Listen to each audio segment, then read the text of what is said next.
This is a Caterpillar D5K Series 2 Bulldozer. It was made by CCM and it's in 124 scale. Now this is part of the Contractor Series that came out probably around 2 years ago, like 2019 I think, and it's pretty fantastic. I love the Contractor line because it focuses on the smaller bread and butter machines that a lot of the average contractors have in their fleet. Now, I do have a couple of other 124 scale models from CCM, and they're all fantastic, but this one really sticks out to me because the fit and finish is just right. Like, CCM really nailed it. Now, keeping that in mind, this doesn't have as much functionality as the other bigger scale models do.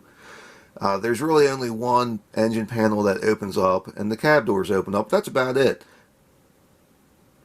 Compared to the other models, it's not as feature rich, but it still looks great. Like, CCM really did a fantastic job on this dozer. So let's get into it. Like I said, this thing just displays excellent. It looks great. The fit and finish is just fantastic. It's a very polished model. The weight is very good. Just the paint quality and the decals, all that is just excellent. The little things like the tie down decals, all the warning labels, they all look great. The hydraulic cylinders and the hoses and all those connections look fantastic. And I say connections because where you have these pins on some of these other CCM models, you have just screws that are used, and some people don't care about that, but to me, for what you pay for these things, it really cheapens the model down, and I don't like it. It's not what I expect for CCM, and as I said, for what you're paying, you deserve better than screws to hold the thing together. The tracks are very, very good quality. Like, these things are just as smooth as can be. They look fantastic. They are pointed the right way. Sometimes you buy these diecast models and people put the bulldozer tracks on the wrong way, and it does make a difference. But overall, it's fantastic. I love that you have the electronics connection here for your GPS. Now, you do have the GPS domes on the roof, but it's kind of hard to explain. So you can well, let me back up. It's kind of based on how much money you want to spend on the bulldozer. So you can get it to where the GPS system is integrated into the bulldozer, you know, with grade control or whatever.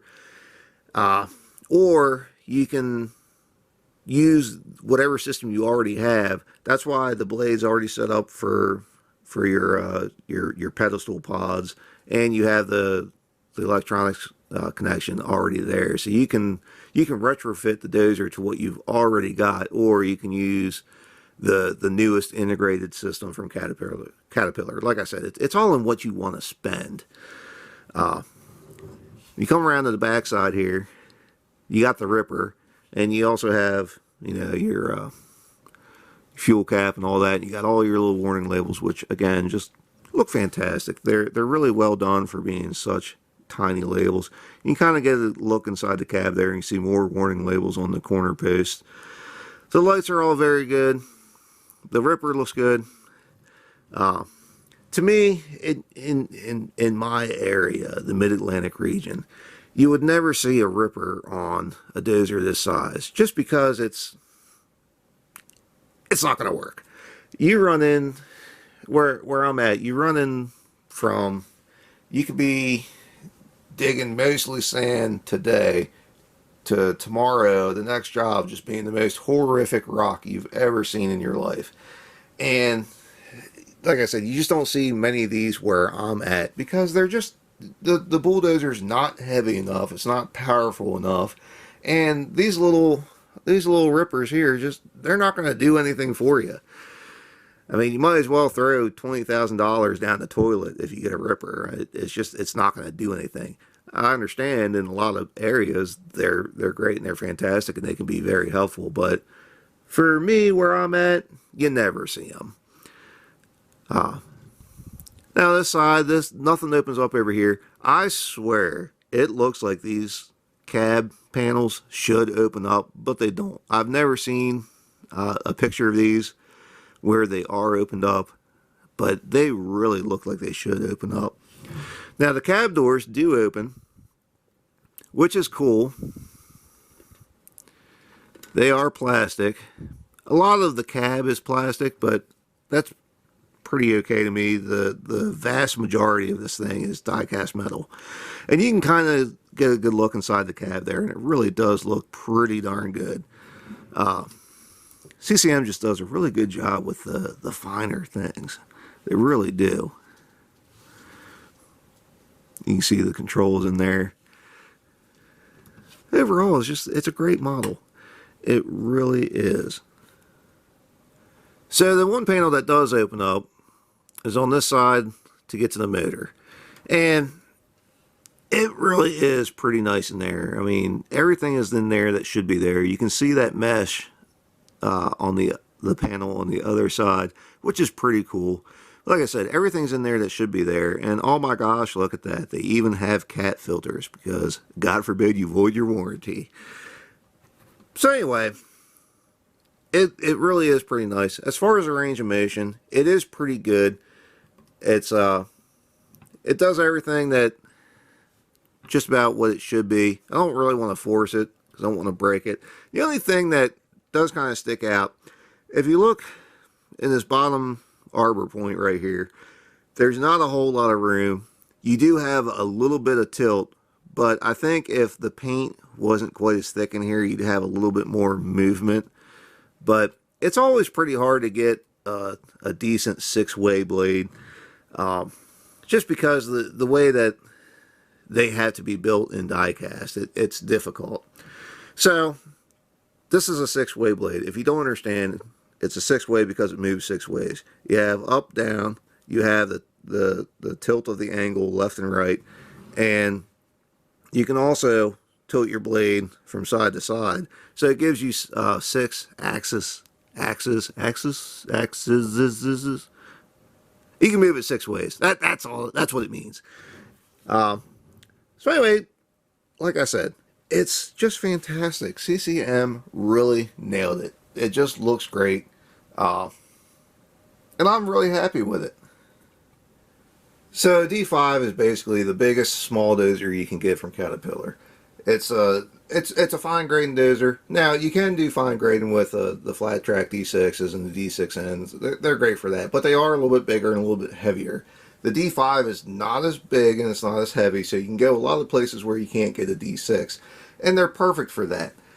They're really nice, nimble, just powerful enough machines, and they're very well sized. Now, the only two sizes from Cat that I haven't run, I've never run a D11 and I've never run a D7.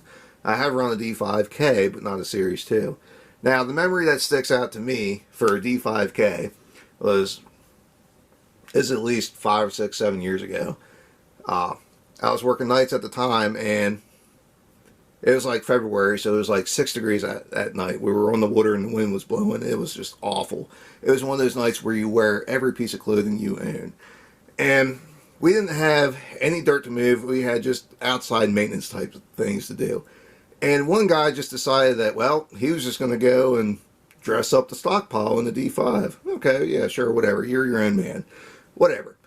So, 3 o'clock comes around, 3 a.m., and it's lunchtime, so everybody starts coming in.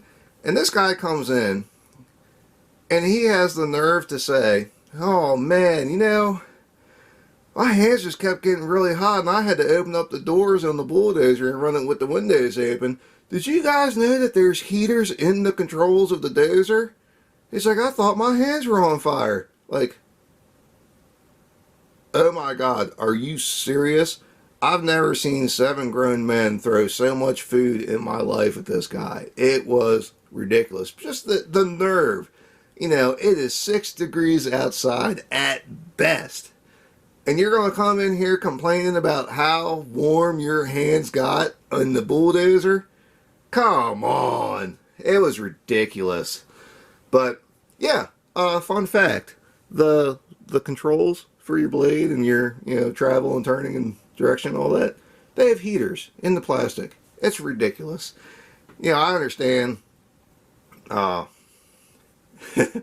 I understand the creature comforts, and the cabs of machines have come a long way from what they were, you know, even 15 years ago. It's night and day almost. But, I mean, that's a bit ridiculous. Do we really need that? I mean, come on. Anyway, that's about all I got for this.